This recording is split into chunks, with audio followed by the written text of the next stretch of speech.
आप लोगों को सर्वविदित है कि यह सत्संग का जो कार्यक्रम है यह एक स्मृति दिवस के शुभ अवसर पर है और इसके विषय में जो भी कहा जाए बहुत कम होगा, क्योंकि जब जब कहाँ जहाँ कहीं भी सत्संग होता था ये और इनके साथी बराबर जाया करते थे। बहुत प्रेमी थे सत्संग से और मुझसे भी इनका बहुत अच्छा लगाव था।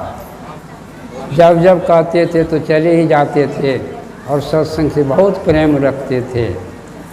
और मैं अपने तरफ से उनको यही शुभकामनाएं देता हूं कि वह जहाँ कहीं भी हों, जिस अवस्था में हों, वह सुखपूर्वक रहे। और जो भी सत्संग प्रेमी होते हैं शरीर त्यागते हैं, लेकिन उनका जन्म निम्न योनि में नहीं होता है। यह भगवान गीता का भी वचन है। भगवान श्री कृष्ण गीता में कहें कि जो सत्संग करते हैं, नित्य ध्यान करते हैं, उनका जन्म निम्न योनि में नहीं जाता है। उसका योनि मनुष्य का ही योनि जब भी मिलेगा उसको शरीर, तो मनुष्य का शरीर मिलेगा। यह सत्संग का प्रभाव है। अभी सुन रहे थे कि जब दरवही दीन दयाल राघव साधु संगति पाइए, ये ही दरस परस समागम आदि के पाप राशि नसाइए। ये मनुष्य का शरीर आपका रिजर्व है जो सत्संग सुनते हैं, ध्यान करते हैं। वह निम्न योनि में नहीं जा सकते। न्याभिकर्मास्तु प्रत्युवायो विद्यते सर्पस्य धर्मस्य त्रायते मातु भया। महाभय से बच जाता है। महाभय ये है कि उसको निम्न योनि से बच जाता है और वह मनुष्य योनि में जाता है, उसको मनुष्य का शरीर मिलता है। और जब तक इसको पूर्ण भक्ति नहीं होगी तब तक वह भक्ति, वह संत सत्संग उसको मोक्ष दिला करके बंद होते हैं। ऐसे हैं संत सत्संग की महिमा।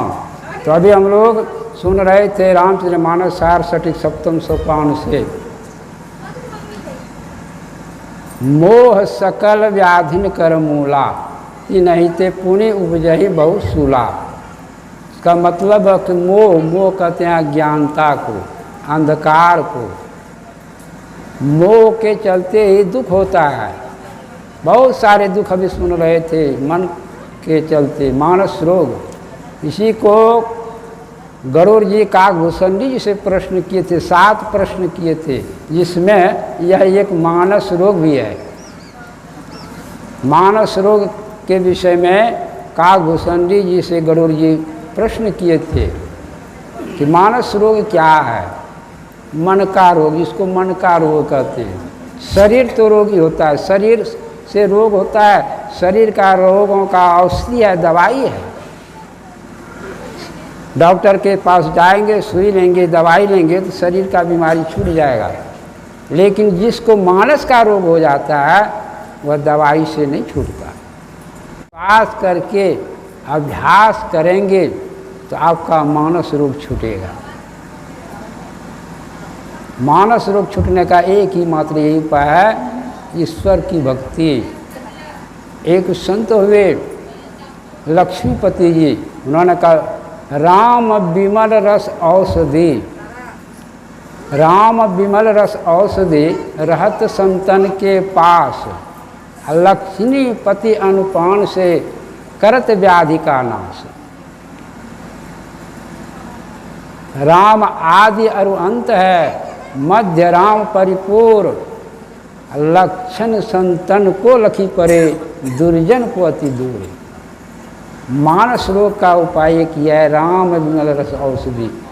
संसार में सब औषधि है शरीर रोग का निवारण के लिए, लेकिन मन का रोग का निवारण करने के लिए रामबाण ही औषधि है। राम का नाम, राम की भक्ति, ईश्वर की भक्ति। बहुत ऐसे मोह किसको कहते हैं और मोह किसको नहीं हुआ। बड़े बड़े महामुनियों को भी मोह हो गया और सब मोह के जाल में फंस करके बहुत दुख पाए,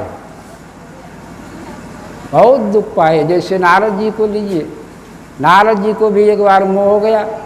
देख लीजिए, जब नारद जी तपस्या कर रहे थे हिमालय पर्वत पर, तो तपस्या में कामदेव काम जिसको कहते हैं विष्णु ने काम के विषय में, कामदेव ने अपना बहुत प्रभाव डाला, लेकिन नारद को कुछ नहीं हुआ। यह जान करके नारद को थोड़ा अहंकार हो गया। कैसा अहंकार हो गया? भगवान विष्णु के पास चले गए। भगवान विष्णु के पास गए और कहते हैं कि भगवान मैंने काम को जीत लिया। भगवान विष्णु तो अंतर्यामी थे, अपनी भक्त की किस तरह रक्षा करते थे। भगवान विष्णु का बहुत खुशी की बात है, आपने काम को जीत लिए, ठीक है, बहुत अच्छी, बहुत सुंदर बात। फिर वहाँ से चले। भगवान विष्णु ने अपनी माया से एक नगरी बना दिए, मोहिनी, और उसमें एक लड़की मोहिनी, विश्व मोहिनी, जो राजा जलनिधि का राज था, उसी के घर में एक पुत्री जन्म ली जिसकी नाम थी विश्व मोहिनी। नारद जी से राज से पार हो रहे थे। पार होते ही उस राजा ने नारद जी को बुलाए और कहते हैं भगवान ऋषि जी, आप देखिए कि हमारी यह पुत्री है, इसकी शादी कैसे होगी, किस लड़के के साथ होगा, कैसा वह लड़का होगा। नारद जी ज्यों ही हस्तरेखा देखते हैं उस लड़की की, तो नारद जी चकित हो गए। कहा जो इस लड़की के साथ शादी करेगा वह अमर हो जाएगा, वह नहीं मरेगा। अब देखिए मोह उत्पन्न हो गया, नारद को मोह उत्पन्न हो गया। कैसा मोह हो गया कि अगर इस लड़की के साथ हम शादी कर लेते हैं तो मैं नहीं मरूंगा, अमर हो जाऊंगा। चले गए। कहाँ चले गए? नारद जी बूढ़े थे, चले गए भगवान विष्णु के पास और कहते हैं भगवान आप अपना रूप हमको दे दीजिए, अपना रूप हमको दे दीजिए। भगवान विष्णु का ठीक है, रूप मांगते हैं दे देते हैं, जाइए। दे दिया अपना रूप। चले गए। वहाँ शादी का स्वयंवर था। लड़की जिसके गले में वो माला देगी वही उसका वर होगा। लड़की माला लेकर के घूम रही है उस सभा में। नारद जी उचक उचक कर देख रहे थे कि हमको तो विष्णु भगवान का रूप है, यह हमको माला पहनाएगी, हमारे साथ इसकी शादी होगी, हम अमर हो जाएंगे। लेकिन वह विश्व मोहिनी ने माला किसको पहनाए? भगवान विष्णु को। भगवान विष्णु भी मनुष्य का शरीर धारण करके गए थे, माला पहना दिए। वो चली गई, संक्षिप्त में कराओ, वह चली गई। भगवान विष्णु उस विश्व मोहिनी को लेकर के इधर आइए ना, उसी में दो गण, शिव जी के भी गण दूत गए थे मनुष्य का शरीर धारण करके। उन्होंने कहा नारद जी आप उचक उचक करके जो देख रहे हैं, आपको जो मोह है वह मोह कैसा मोह है? आप अपनी परछाई में अपना चेहरा देखे जो आप उस लड़की के साथ शादी करना चाहते हैं। जा कर के देखा तो अपना मुंह तो था बंदर का जैसा, शरीर रहने से क्या, भगवान विष्णु का शरीर तो दे दिए लेकिन रूप वही बांदर का था। बहुत क्रोधित हुए और भगवान विष्णु को भी जाकर श्राप दे दिए, जिसका आप लोग कहानी जानते हैं कि यह मोह का कारण है। मोह ने किसको बौराहा नहीं किया, मोह ने किसको नहीं नाचाया, मोह ने किसको बदनाम नहीं किया। लेकिन यह मोह जाएगा कैसे? यह मोह जाने वाला नहीं। जब तक कि आप सत्संग ध्यान नहीं करेंगे यह मोह जाने वाला नहीं है। एक राजा के पास एक पहलवान गए। पहलवान का ऐलान किया कि आपके राज में जितने पहलवान हैं सबसे मैं युद्ध करूंगा, लड़ूंगा। लड़ने लगे, सबको परास्त कर दिए, सबको पटक देते थे कुश्ती में। लेकिन उसी राजा के कैद खाने में एक कैदी भी था। उन्होंने जब खबर सुनी कि राज दरबार में एक बाहर से पहलवान आए हैं और राज दरबार में जितने पहलवान हैं सबको परास्त कर दिए हैं, तो उन्होंने राजा को खबर भेजा कि राजन मैं उस पहलवान से लड़ूंगा और मैं उसको परास्त कर दूंगा। राजा ने उसको लाए, आवाज नहीं हो रही, आवाज यहाँ घूमना चाहिए ना, लेकिन कहाँ हो रहा है? आवाज तो वहाँ पे जो बैठे हैं ना, इधर घुमा देते हैं, ढेर लगा रहता नहीं बढ़िया होता है। है। तो राजा ने उसको बुलाए। वो जेल में कैदी में बंद था, उसके हाथ में हथकड़ी थी, पैरों में बेड़ी थी। आए, बेड़ी का चाबी मंगाने के लिए अपने सिपाही को भेजा, चाबी नहीं मिली, जिसके चलते उन्होंने क्या कहा, चाबी तो मिल नहीं रहा, उसका बेड़ी कैसे खुलेगी, हाथ की हथकड़ी कैसे खुलेगी। वह क्या कहता है कि राजन आपका आदेश हो तो मैं एक झटके में इस बेड़ी को तोड़ दूंगा, इस हथकड़ी को एक झटके में तोड़ दूंगा का आदेश है।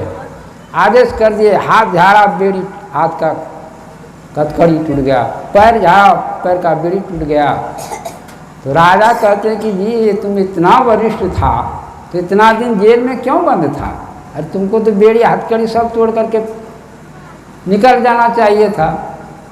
कहा राजन मैं तो निकल जाता, ठीक है। लेकिन मैं इसलिए नहीं निकला कि यदि मैं इस जेल खाने से हथकड़ी बेड़ी तोड़ करके निकल जाता तो आप मेरे परिवार को क्या बख्शते, आप हमारे परिवार का घर द्वार सब कुर्की वारण करके नष्ट कर देते, परिवार को भी जेल में डाल देते।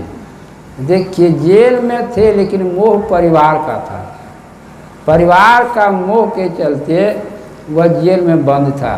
इसलिए मोह के चलते, अज्ञानता के चलते यह जीव भी है, शरीर भी एक जेल खाना है, यह शरीर भी एक जेल खाना है। इस जेल खाना में यह जीव बंद है, जीव बंद है और यह जीव निकल नहीं पाते हैं। 9 द्वार में हमारे ये शरीर, स्थूल शरीर में 9 दरवाजे हैं ना, 9 दरवाजे में जम का पारा है, लेकिन यह जीव नित्य दिन उठ करके 9 द्वार से निकलना चाहता है लेकिन निकल नहीं पाता। और 10वां द्वार तो बंद है, 10वां द्वार खोलेंगे कौन? 10वां द्वार का चाबी हमारे गुरु महाराज के पास है, संत सदगुरु के पास वह चाबी है। जिस दिन गुरु कृपा कर देंगे वह चाबी से खोल देंगे। इसलिए हमारे गुरु महाराज गुरु से यानी बाबा देवी साहब से निवेदन थे, गुरु खोलिए वज्र कपाट अंधेरी सन्मुख की। और इस पर विस्तार से हम लोग सुनेंगे बाबा के मुखारबिंद से। बोलिए प्रेम से श्री सद्गुरु महाराज की।